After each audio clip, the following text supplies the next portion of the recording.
A proper introduction for Chuck Todd, I think Andrea just supplied. Chuck, this must be an overwhelming moment for you, but the point of Andrea's point was Tim saw it had worked for him and figured it could work for you, and he would do everything he possibly could to make sure that was the case. Well, I just thinking about this weekend and the fact that it's Father's Day on Sunday. Yes.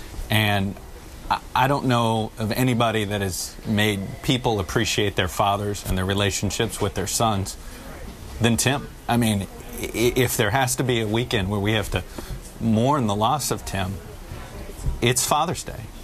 I mean, my favorite little just moments with Tim are when he's asking about my boy, or he's asking about David's son, or he's telling a story about Luke, you know, or he's talking about his dad.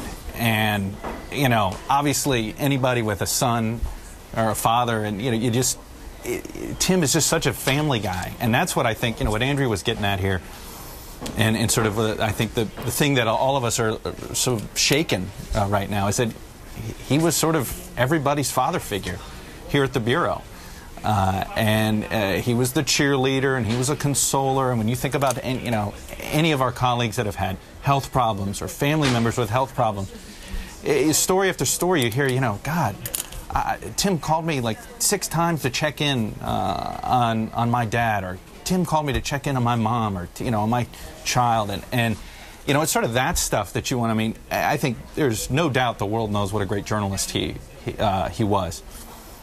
But it's that stuff that I think is why all of us are a little shaken right now, frankly. It's the fact that he was our friend, he was our mentor, he was an idol to a lot of us, to me. I can't tell you how many people I know that are just sitting there and they just, you know, they say, I want to be Tim Russert someday. And it's a huge shock. You